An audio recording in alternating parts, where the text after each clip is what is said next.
joining us. Every few weeks, we'll be here to answer your dental marketing questions and provide ideas on how you can generate new patients and make your practice more profitable. I'm Cheryl Pederzoli, marketing expert here at ProSites, and I'm joined by Fanny Barrientos, also on our marketing team here at ProSites. Hello. So let's get started today with our first question. So today we're talking about social media, and one of the first questions everybody always asks is, why should I be on social media?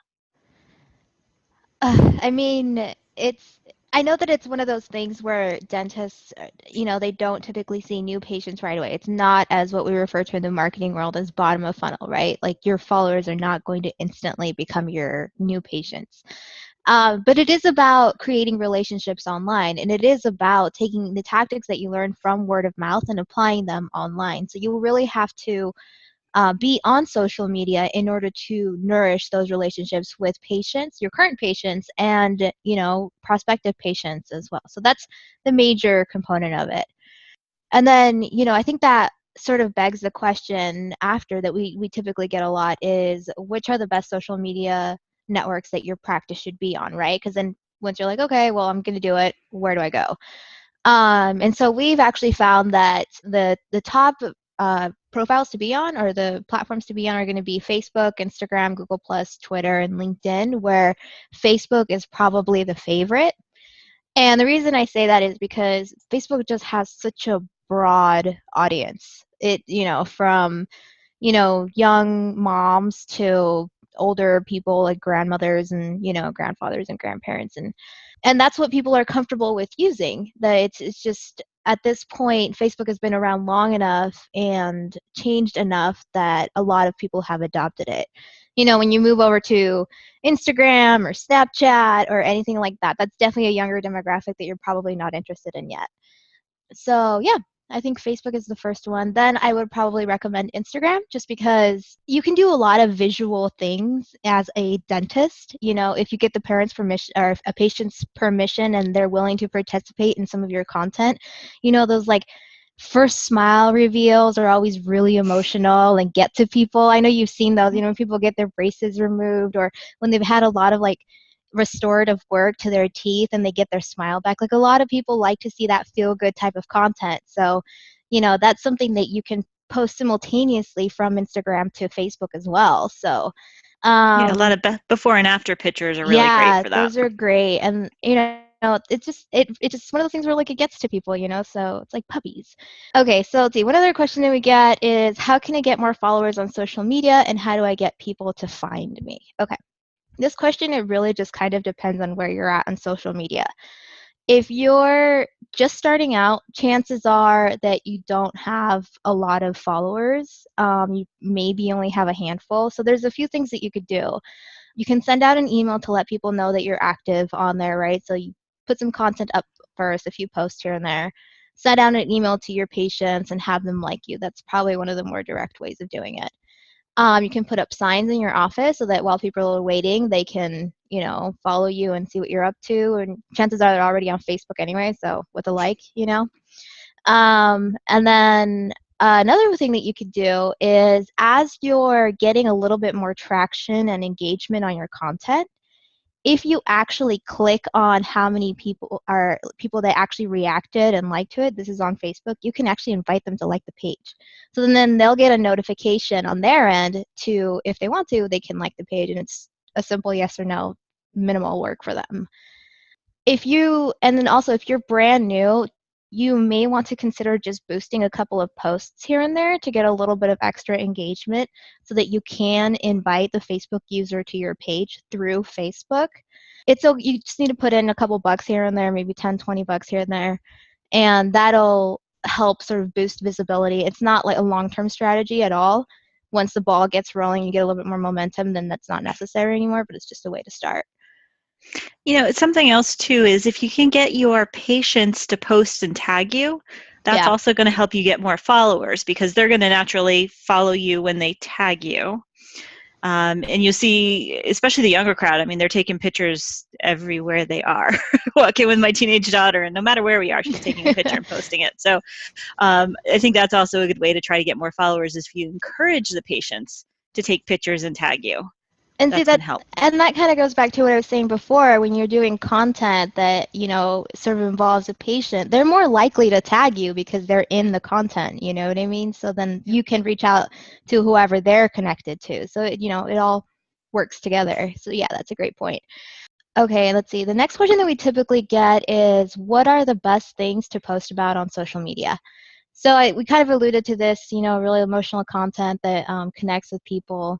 Also, educational articles. If you're have a pediatric dentist in the office and you have, a lot of young moms come to you, post about, when the appropriate time is to bring a toddler in, and really what this is alluding to is just get to know your audience and post about that. So whether that's educational articles, maybe some cartoons here and there, maybe some emotional before and afters, like that's just something that will connect with people and will resonate with people.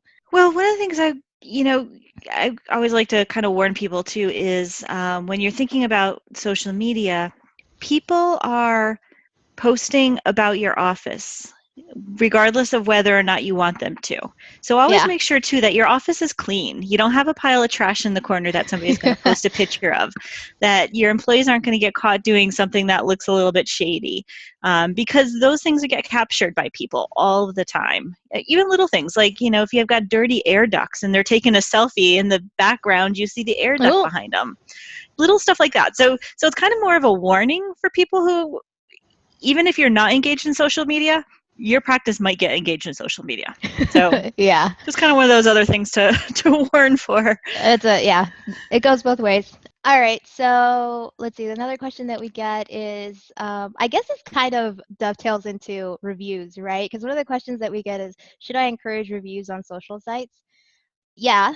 Facebook is one that has a lot of local reviews. That's the only one. Twitter and Instagram don't have local reviews yet.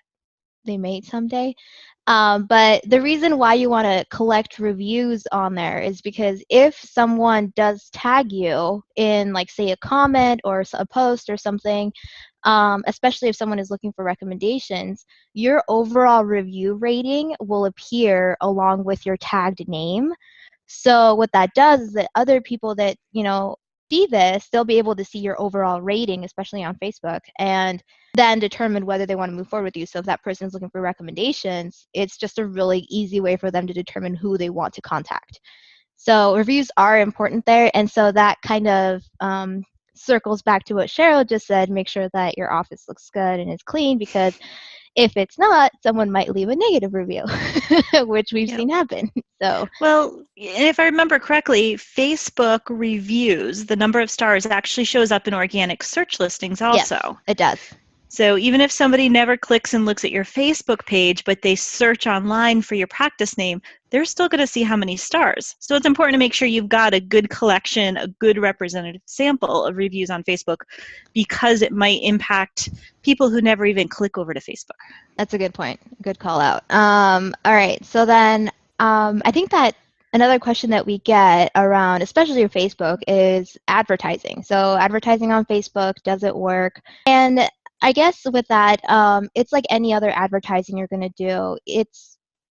It works if you take care of it. It works if you're vigilant, right? So there are a lot of different ways that you can advertise. There's anything from just, boosting content, that's just going to give you a little bit more social media engagement if that's your objective. But then you can also set up actual advertising campaigns to push things like, teeth whitening services or braces or something like that. And you can actually target specific audiences within Facebook. And so once you've set up a campaign on Facebook, you have to be very vigilant to make sure that where you're spending your dollars actually makes sense. And in order to really know how to spend your money, you have to do a lot of testing. So chances are that the first time you create an ad, you're not going to it's not just going to work. You can't just set it and forget it. You have to do some tweaking, some ad copy tweaking, make sure that the landing page that you're using for that specific advertisement actually matches the advertisement and you're not just sending them to some generic page on your website. And then from there, you can kind of start understanding what works with people and what doesn't.